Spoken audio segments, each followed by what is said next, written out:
Welcome to Sports Spectrum, the sports and faith podcast that brings Jesus back into the conversation. Here's your host, Jason Romano. Welcome, everyone, to Sports Spectrum. Grateful to have you joining us on the program today. I am Jason Romano, and we are bringing you a story today from Pat and Tammy McLeod. They're our guests on the podcast, and they have a new book out called Hit Hard, One Family's Journey of Letting Go of What Was and Learning to Live Well with What Is. And this is a football story. It's a family story. It's a mother-son story. It's a father-son story. And it's a powerful one. Pat and Tammy McLeod are Harvard chaplains for Cru Ministry in Boston, and they work with a lot of athletes. Pat was telling us, and he'll tell you on the podcast, he works with primarily the football team as a chaplain, and they have ministered to young people for many, many years. But this story isn't really about their role as chaplains. It's about their role as mom and dad and having a son named Zacks who desired to be a football player and was a high school football player, suffer a traumatic brain injury that would alter the trajectory of Zacks' life and in many ways Pat and Tammy's life. Interestingly enough, on this podcast, you're going to learn about ambiguous loss. What ambiguous loss is, both having and not having the person that you love. And it's an interesting concept that I really didn't know a lot about, and we'll learn about that as well. This is a powerful podcast, a powerful story, and the book is called Hit Hard, One Family's Journey of Letting Go of What Was and Learning to Live Well with What Is. How can we pick up the pieces, redefine expectations, and trust God for hope in the midst of unresolved pain? That's the question we're going to tackle here with Pat and Tammy McLeod on the Sports Spectrum podcast. Take a listen.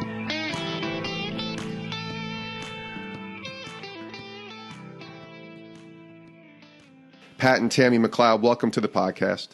Thank you, Jason. Thanks for having us. Great to talk to you. I'm excited to dive deeper into your story. And certainly Zacks' story throughout this conversation, and we'll hear about Zacks in a second. But I thought we'd start with who you guys are and the role you have as chaplains and the connection, maybe even the connection that you have with the sports world. We're a sports and faith podcast, and certainly we don't have to talk about sports in any of the interviews that we do, but I always like to ask the connection that you might have in the sports world and maybe share with us a little bit about your background and the roles that you have.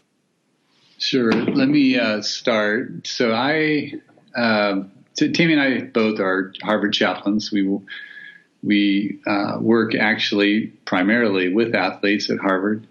I come from an athletic family. My dad was a legendary Hall of Fame coach in the state of Wyoming and was himself a college player. My brother he played college and in the NFL. I played in college, wanted to be a coach, but in the process of, our first year out of college coaching and teaching, we felt like what we really wanted to do is what we get to do every day now, which is campus ministry. And what would you add? Pat works a lot with the football team. So he leads the leaders who lead small groups on the team. And this year, we'd like to start a co-ed small group for athletes. So it is a focus of our ministry. I love that. Tammy, tell me about just growing into this role with Pat and what that looked like for you, kind of how you came to be a part of Harvard and being chaplains, and take us through that a little bit. I came to know Jesus when I was a sophomore in college. And then a few years later, after I met Pat, we felt called to the ministry. So we first served in Montana, at Montana State, for about a decade. And the last 20 years, we've been here in Boston. Pat came to do a graduate degree, but then we decided to stay because there are 45 campuses in Boston. And the campus ministers in this city are fewer than in other places of the country. So we felt like we really should stay here. We really enjoy working at Harvard, and especially with the athletes. They have a lot of challenges that especially Pat can understand, having been a Division I athlete. And I'm growing to understand. I was not a college athlete. I just played intramurals. And, but the particular issues that the athletes have to deal with are really interesting to us, and we enjoy helping them move through some of those. You say Montana all the way to Boston. That's quite the move. And then Boston, and I'm here in Connecticut, so I know this. It's not the Bible Belt in many ways. It's completely the opposite. And that's a tough tension for a lot of people who are in jobs or roles like yours as chaplains. Pat, what's that been like in Boston? You've been doing this now for 20 years. You said you're in your 20th year of ministry in Boston, but just the challenges and maybe some of the difficulties that you've faced. And ministry is hard as it is, but even being in a place like Boston where it can be challenging. Yeah, I think that's a true fact. One of the interesting things, though, about especially Harvard, I think this has been true of these other schools in the city. Athletes seem to be pretty much the same wherever you go, and I think there tends to be a spiritual openness there for athletes. I mean, some of it comes with just they're so often very superstitious, and as a result, they want God on their side, protecting them and blessing them, keeping them healthy and stuff like that. And so there's that spiritual interest. And I don't think that's been any different coming from, we were at UOP, University of the Pacific initially, and then we were in Montana for quite a while. I've seen it. I think maybe the general population might be a little bit, it's harder soil to till. True, it is a fact that Boston is sort of a university city. There's more, there's a greater density of college students in the city of Boston than I think any major city in the country. So for those reasons, it's a great place if you're going to do what we do to do it, because, you can, like my friend says, you can spit across 3 campuses on a windy day in Boston. There's so many of them. That's very true. Pat and Tammy McLeod are the guests here on Sports Spectrum's podcast, and they have a new book out. It's called Hit Hard: One Family's Journey of Letting Go of What Was and Learning to Live Well with What Is. Releases July 9th. 2019. Let's go into that story a little bit in the book Hit Hard. Pat, we'll start with you, and tell us about Zack and the meaning of the book Hit Hard and why you decided to write it and what happened to Zack. Okay, thanks. Yeah, I will. I'm happy to do that. I have to tell you, by the way, that just writing this book and telling this story has been incredibly cathartic for me and a really powerful experience. So I love being able to talk about it. Our son Zack is an exceptional young man. He's Tammy could add to this, but he really was living a pretty extraordinary life. We had just returned from South Africa, where we'd been with a bunch of Harvard and Stanford students, and he had confided in Tammy that he just wanted to, drop out of school, marry a South African, and adopt 10 AIDS orphans. And, that was kind of his story. And he just really loved God and just been baptized. And then we received that dreaded phone call, the one all parents dread ever having to answer, that our son was tragically injured and being airlifted to a hospital to undergo emergency brain surgery because of a pretty underwhelming hit on a football field. And so that's the way the story begins. And maybe I'll let Tammy jump in as to how it sort of unfolds. The inciting event of our story is obviously the injury itself, but the conflict that gets set up by that injury it might be surprising to some readers. And I think it's an important an important story. Do you want to add to it? Let me ask this, Tammy, real quick. Just give us a little bit of a background on Zach's love of football. He was playing football with this injury, so maybe give us a little bit of that side of it, and then you can kind of tell us what happened to him exactly and kind of go from there. So he played Pop Warner football, and we have a picture of him with a broken leg sitting with his team. Started in 4th grade when we moved to Cambridge, and then he played for his school team, loved it. Mm-hmm. He was small, but ended up playing center in junior high. So that was crazy. But as he moved into high school, he became a receiver.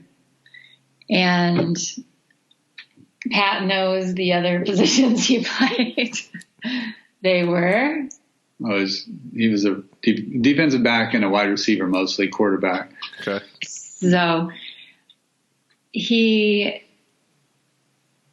just had won an award his sophomore year for outstanding player, new to the varsity team. And he was looking forward to playing in the Ivy League. His coach said that he thought he could probably play for Columbia. So he was thinking he would do that as a college student. Okay. Not Harvard, huh? No. Well, I figured I'd say that since you guys are working there. So take us through. Okay, so Zach is playing high school football sophomore year, and then the injury happens. Pat, kind of paint the picture a little bit on what the injury was for the listeners. Yeah, so he suffered a traumatic brain injury. Basically, what is it? Subdural hematoma, which is a brain bleed in the brain cavity that was putting a lot of pressure on his brain. And when we arrived at the hospital, the doctor told us that they needed to open up a skull cap, take out the blood clot, and cauterize any blood vessels that were broken, and that the injury could result in anything, or the operation could result in anything from death to a full recovery or anything in between. And we kissed our son goodbye, and as they wheeled him in, not knowing if we would ever see him again alive. But he survived, and but some of his brain did not. Over time, the months that trekked on, it became clearer and clearer that Zach was not going to have a full recovery or anything even close to a full recovery. And so that was our, introduction into the world of ambiguous loss, which is a key theme of this story. And, that we've learned since, and this, the story kind of, this part of the story does unfold dramatically. That the real challenge of living well, or living well with ambiguous loss, is learning to live well with both having and not having someone the way that you once had them. That in itself is really difficult for an individual to do, but it's really complicated when two people are grieving the same loss, and one of them tends to do better with the living with the person that you still have, and the other with admitting and acknowledging the loss that you've had. And that's sort of the story that happens with us, two very different grief journeys, and how that eventually gets resolved. Tammy, for you, take us back to the moment when you're seeing Zach there on the ground, and then you're taking him to the hospital, and just kind of some of the emotions that you're going through, because you guys are both chaplains, so your faith is very strong.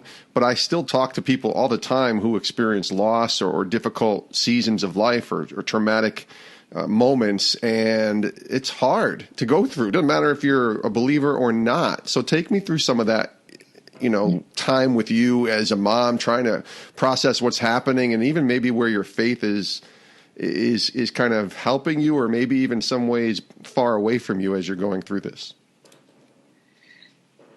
So first, we decided not to go to the scrimmage during which he was injured, because we had our first meeting of the year for Boston students. So we felt like, since it's only a scrimmage, Zach will be there next week. Right. And we went to our big meeting, and we got the phone call at the big meeting of college students. And he was being airlifted from the field in a helicopter. So we basically were coming from different directions. He was in a helicopter. We were just driving down the streets of Boston as quickly as we could to get there.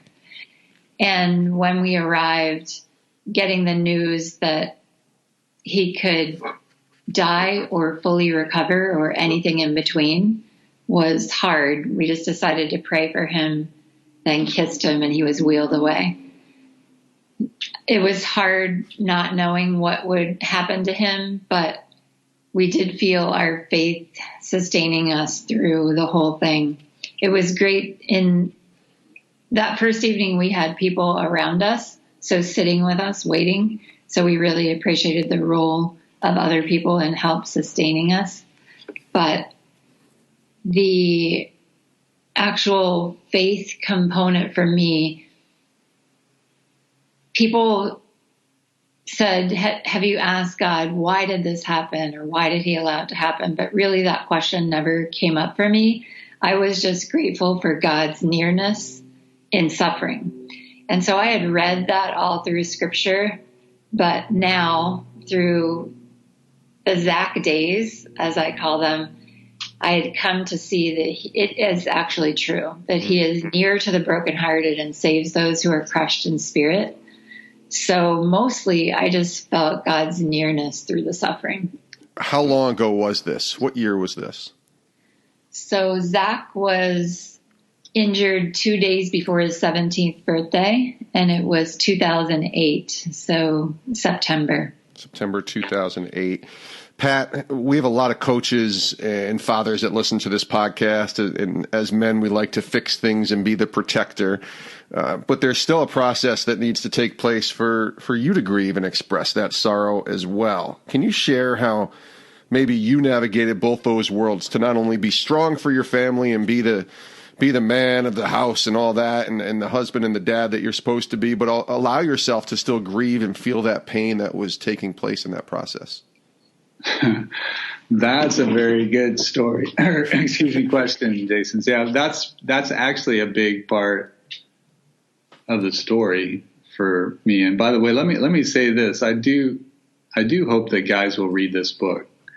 I think, I think it's clearly a sort of a theodicy. There's a part of that in there, a story of, how can you continue to hold on to faith and believe in God in the midst of senseless evil and suffering. That's part of the story. It's a great mother-son story. It's a family story. It's a comeback story. It is a football story. It's all those things, but I think of it, for me, it's mostly a father-son story and a husband stories, and trying to figure out how to do exactly what you said, which is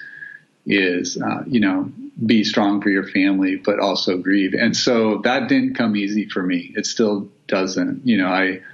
I think that's one reason why writing the story was so cathartic for me, because it really gave me space and time to grieve.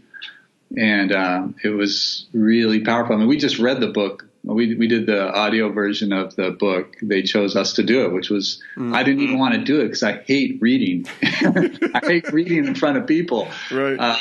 But man, I'll tell you, it was one of the most life-giving things I've ever done, reading my own story and weeping as I did. And that, there were a lot of cutouts of that tape too, because of, I just had to take a moment and compose myself. But yeah, it's difficult. I will say this, that Tammy was much better at grieving the son she lost than I was. I was falling off on the side of, we still have Zack. This is a comeback story. This is just a classic underdog story that we in the sports world love. And so I obsessed over that, and still do, actually, with Zack. I see the potential and I see the gains, and I revel in every one of them. But for Tammy, she's just in a much different place. Tammy, where were you? Explain that. He's saying you're in a much different place. So in Ambiguous Loss, Pat fell off on the having side. I fell more on that not having side. And I think it was especially because how Zach and I connected was verbally in many ways. Now he can't speak very much. So we used to have long talks about, what are you learning from God?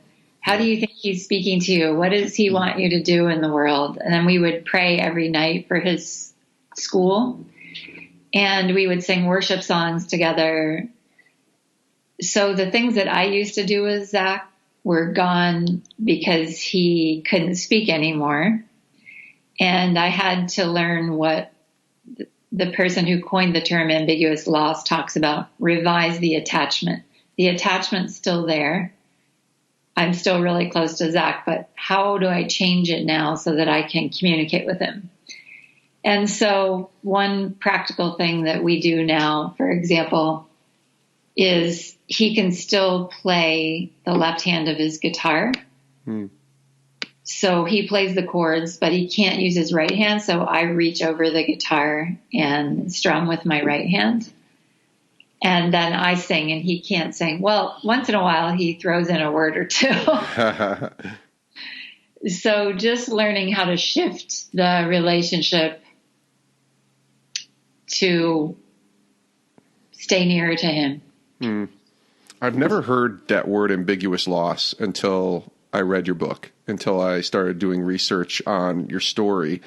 And it's a big part of what you guys have just described here in the podcast, and what is written in the book hit hard. So let's dive into ambiguous loss just a little bit, because I think you guys have obviously learned, even just explaining there, Tammy, on some of the research maybe, and what it is, and you're living it, obviously still living it to today. But take us through a little bit of what the process was like to learn about ambiguous loss, and how long maybe it took you to realize that what this was ambiguous loss. Was that something that hit you right away, or was that something that you had to kind of learn over time? Share with us a little bit more about that. Maybe start with you, Pat. Sure. So let me begin by saying what ambiguous loss is. It basically describes a situation where a person is still there, but he's not there. He or she is not there physically or psychologically the way he or she once was. So if you think about that, that's a universal human experience, whether it's because of dementia and Alzheimer's, or because of addiction or mental illness, post-traumatic stress disorder, brain injury, stroke, all those things, even divorce or an absentee father or mother is a form of an ambiguous loss. And so the story really is, like I said, hit hard. It speaks to what is a universal experience. And I think what it does is it validates these complicated emotions that people experience, and reveals some of the difficult challenges that we experience individually and that we experience relationally when we face that ambiguous loss. So that's what you want to add. Tammy's really the expert, and how we discovered it is really a credit to her. Go ahead. You tell that story. So in the earlier years of our loss, I kept reading books on grief, and it was so frustrating. I'd get to the end and say, this author doesn't understand what we're going through. This one doesn't. This one.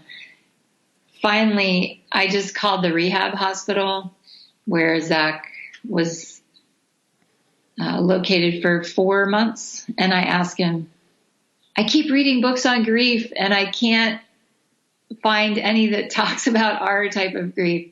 Do you have help for me? Can you give me a word that I can research? And he called me back the next day and he said, the term that you're looking for is ambiguous loss. So he gave me articles and book recommendations, and I devoured them. And I thought, finally, someone understands our type of loss. So the biggest thing is that there is no closure, no linear process of letting go, and rarely acceptance. So it's just a huge difference between trying to grieve in the way the grieving books talk about, because you're not trying to get to some end. You're trying to learn instead how to hold two things together at the same time, having and not having. Now it makes, I think, a lot more sense. I think the way you explain that, Pat, makes sense too, because all of us have experienced ambiguous loss in one way or another, and maybe not even realize that that's what it was called. Certainly myself, with my grandmother having dementia and having a broken relationship with my dad. There's so many different things that I've gone through, and I didn't even realize that it was ambiguous loss until you explain it that way. Let me ask you about Zach now and how he's doing. It's been almost 11 years now, September of 2008, which is probably for you guys hard to even fathom that 11 years just flew by like that. But tell me about how the process was in his recovery over the years and to where he is and how he's doing today. Yeah, I'm happy to do that, but I want to make a comment because you said something really profound. And when you were, thanks for commenting the way you did about your own ambiguous losses. I think there are many things that make ambiguous loss very difficult to grieve. And one of them is what you just said, is that we have these, but there's no formal way of grieving them the way that there is a real clear and final loss, like a death. We have these corporate and public and,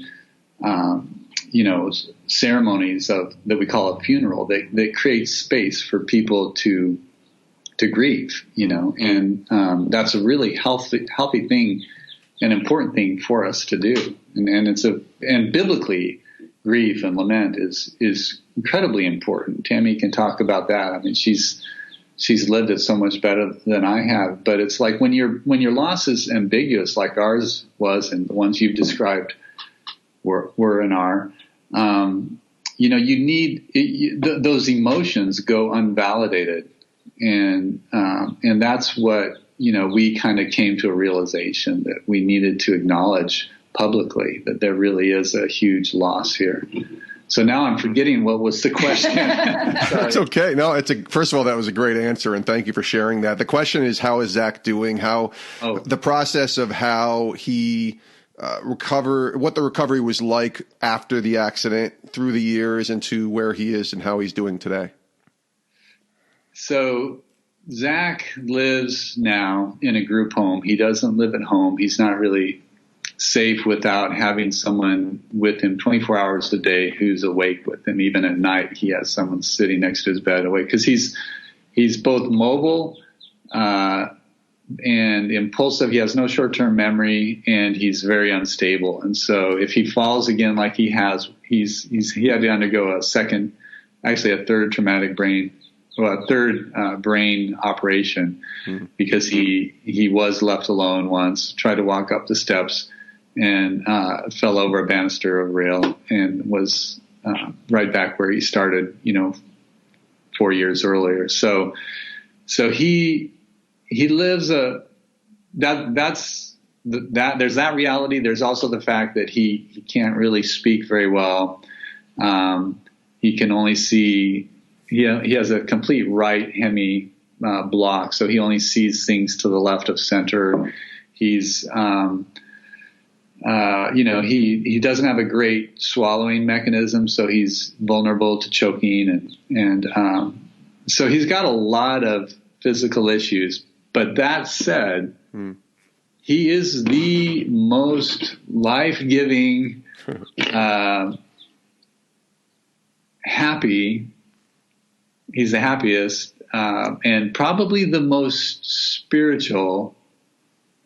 And he loves people and God more than anyone I know. I mean, he's in all these ways. He has this amazing sort of reflection of Christ, of what it means to be a human, what it means to be made in the image of a loving God. He just does that so well, and so he kind of blends and brings. I mean, he blends the world of ability and disability in a pretty amazing way, and so he's truly a remarkable person. Pat and Tammy McLeod are our guests here on Sports Spectrum's podcast. A couple more questions with Pat and Tammy. Let me ask you about football, I guess, in the sense of, Here we go. Well, it's because I asked you about it because in the beginning you said, you work with the football team now. So at Harvard, Pat. And so you're involved in sports ministry. You're working with athletes. Both of you guys are. But was there an anger over the sport of football because of the injury and what happened to Zach? Was there a process that you had to walk through, both of you guys, in terms of how you viewed the sport of football and even doing research? I want to talk about sports-related head injury and your awareness for that in a second, but just the idea of a sport and what happened to Zach. And, part of the grief process, I would imagine, would be just being angry at what this sport did in a lot of ways and what happened to your son. I'll go first because I had to deal with anger. I used to love football. I actually had a guilty pleasure that I shared at a student retreat one year, that hard hits in football was one of my favorite things to watch. Yeah. And I don't watch it anymore, hardly at all. Yeah. Because now I know, with all the research that has come out, that it's dangerous for brains. And I'm also aware of the heartbroken moms and families. So the wives of NFL players, for example, when we went to the movie Concussion, the thing that stood out to me was the effect on families and marriages. So I'm also thinking not just about the person who's injured, but all the relationships around them, their friends and family. So I just don't think football is worth losing a son's potential. Pat has a different outlook on this. No, I appreciate your honesty. Go ahead, Pat. Let's see, where do I begin? Let me mention this. Actually, when we submitted our first draft of Hit Hard to our publisher, it got returned in part because we weren't honest enough and we didn't include any fights that we've had about the game of football in our book, and they wanted more fights, and so we gave them that. That wasn't hard to recreate that because we've had this conversation before, and it's in the book now. We're at two different places, but I've moved. I've definitely shifted somewhat, but the way I've looked at it, and I still think the actual event that occurred with Zach, this traumatic brain injury, is so rare. In fact, the people in the ICU said, this happened playing football? They're like, they were sure that it happened from playing soccer, actually, because they said they've seen that Zach's injury with soccer players mostly because of goalies diving into the poles and hitting their heads. Yeah. But they couldn't imagine someone with the protective gear of a helmet having that. So I look at the game of football, but by the way, we now know it's not really those events that is so dangerous to the brain. That is a danger, and it did happen, and our son was one of the very few that happens to in a year. But it's these subconcussive events that happen on every play that we're now beginning to realize have long-term effects on human brains, that we've got to take that serious, and I need to take that serious, and I think the NFL is obviously taking it more and more serious, but I'm not sure that you can make the game as safe for a human brain. But this is the virtue I see in the game of football that I see. I don't see anything that actually compares at this level. There is no sport that can combine so many body types and athleticisms from, your 320-pound monster who just can barely move, but because mass moves mass and this game has that at its center, he's a huge asset. And then you have this 160-pound guy that he can just fly down the field and everything in between with all these different abilities from often physical, but also mental and agility skills, and blend them into one cohesive unit, put a mask on each of them so you can't even see the face, and send them onto a playing field to have a contest that really requires them in this radically individualistic world. It requires these radical individualists to work together as a team. That's an extraordinary thing. It creates community and bonds, and that I think are really what it means to be a human. Absolutely. Connections. And then you look at beyond the teams to the fan bases and the social communities that form around this. Like in our case, the football community came around us in just these profound ways. The church was struggling to find a way to get into our life and to help us, because this community of people that just came around us in our adversity just wanted to carry us, and they still do. They still carry us. So I think in a radically individualistic culture like ours, football has a profoundly significant influence on, sort of combating that. Tammy, is that part of the process of raising awareness for the sports-related head injury? I think even hearing it from Pat, certainly in the NFL and college and even concussion protocol, which is a word as a sports guy that I've been around sports for many years, certainly working at ESPN and now doing what I'm doing with Sports Spectrum, and words that didn't exist 10 years ago that do now, like concussion protocol and the baseline tests and things that you see. So they're doing more, but still more awareness, I think, needs to be raised on the sports-related head injuries. Tell me about, I know how you and your family is passionate about that. You write about that a little bit in the book too. So I'll let Pat speak for himself. I'm not so sure he's thinking about this, but I am just thinking about what my role is in it, because I sure would love to not have to have any other parents go through what we went through. Sure. So I definitely want to get the word out. But I would say for me, the first time that I have ventured out to do that is through this book.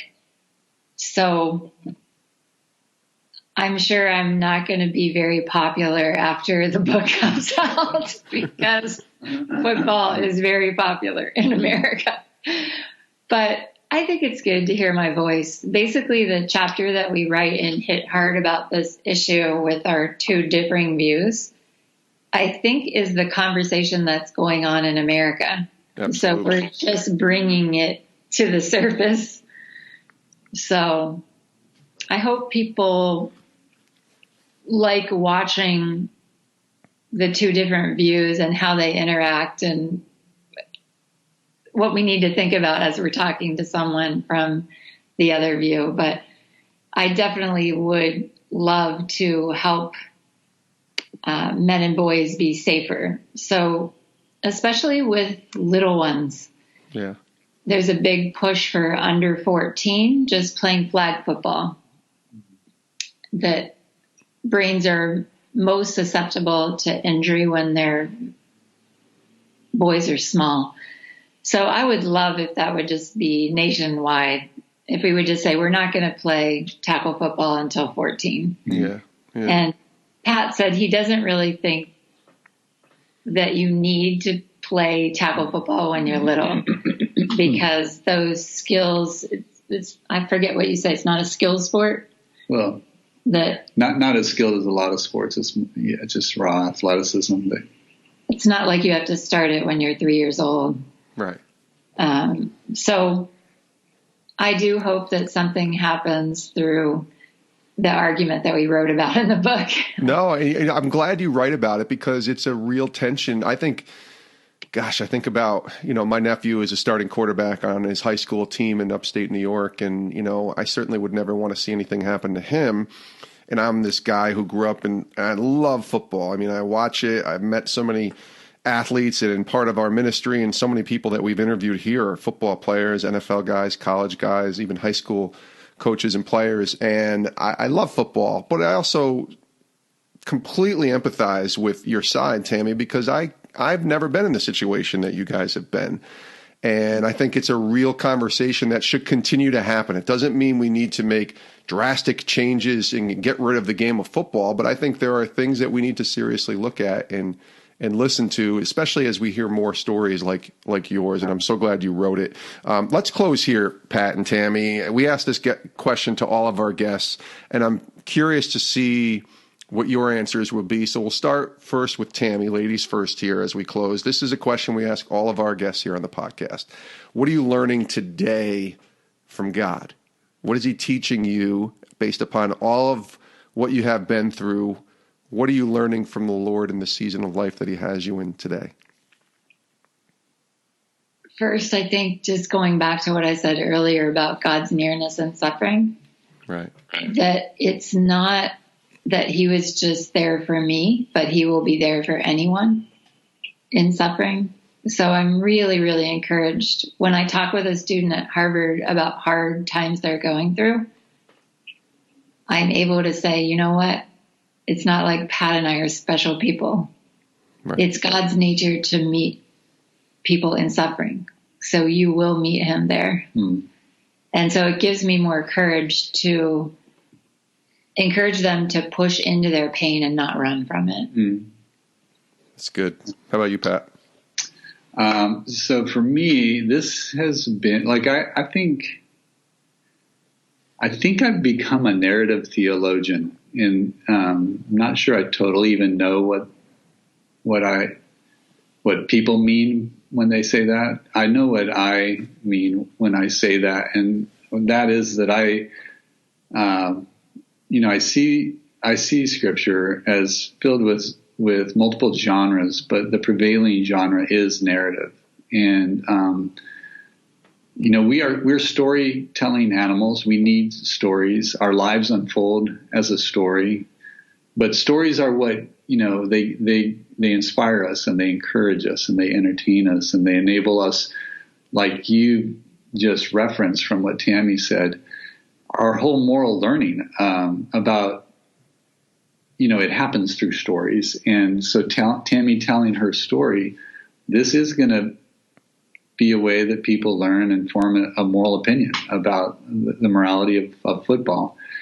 But also the way we acquire wisdom, all this stuff, and ultimately even the way we form our theological imagination of God and who he is. So I feel like God, like stories have a way of softening some of the hard emotions and healing them in our lives. And so that's, I'm seeing God, I'm seeing our story doing that stuff, but also, and fundamentally, it's a story that brings people into the bigger story of Scripture and the gospel, and how that is the story that can make sense of these sort of senseless tragedies of life. I mean, our small story of tragedy begs for some bigger story that can make sense of it. And the gospel story has been that for us, continues to be that. So God met us in pain. There's no doubt, and he's met us through the story of the gospel. That's it. Sorry. No, that's a podcast. You can go as long as you want. That's a great answer. And again, the new book is called Hit Hard, One Family's Journey of Letting Go of What Was and Learning to Live Well with What Is. It's releasing July 9th. Pick up a copy. You can order it now on Amazon or anywhere else books are available. And Pat and Tammy, I just appreciate you guys. Thanks for being willing to share your story. Having done this myself and writing a book, I know the labor of love that it is, but I know that it's going to help a lot of people, and I'm just thankful for you guys to be here on the podcast. Thanks for joining us. Thank you, Jason. So much. Our pleasure. Many thanks to Pat and Tammy McLeod for joining us here on Sports Spectrum. Both of them Harvard chaplains with Cru Ministry. Tammy is also the director of college ministry at Park Street Church in Boston, and their website is patandtammymcleod.com. patandtammymcleod.com. Check out the website. Lots of information there, including info on their new book, Hit Hard, One Family's Journey of Letting Go of What Was and Learning to Live Well with What Is. That book releases July 9th, 2019 from Tyndale, and I read it. It's a powerful story, and I highly recommend that you pick it up. It will help you in whatever journey that you have and whatever trials that you've gone through, especially with this concept that I really just learned about with ambiguous loss. And it's the true story of the McLeods' journey through that ambiguous loss, both having and not having their son. Powerful story, and I'm grateful for Pat and Tammy to be able to share that here on the Sports Spectrum podcast. We're also grateful to you for listening. Check out our website, sportspectrum.com. That's where all of our content can be found. Articles all day long on sports and faith, daily devotionals every morning at 6 a.m. And of course, every single podcast that we do is also over there at sportspectrum.com.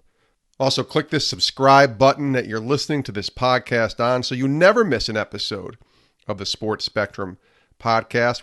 We've just been so blessed and grateful to be able to bring all of these interviews to you.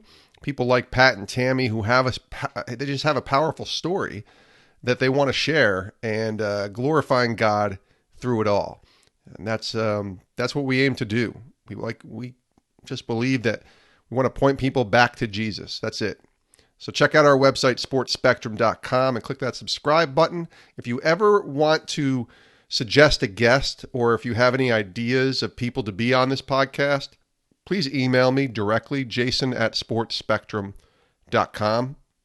I don't know how many guests we've had on this podcast that have come from people like you who listen, who tweet at us and let us know any ideas that we should be considering for people on this show. And we've had so many great guests, many that I would never have known if it wasn't for people like yourself suggesting these ideas to us here at Sports Spectrum. So feel free to email me, jason@sportspectrum.com, and check out the website again at sportspectrum.com with all of our great content there.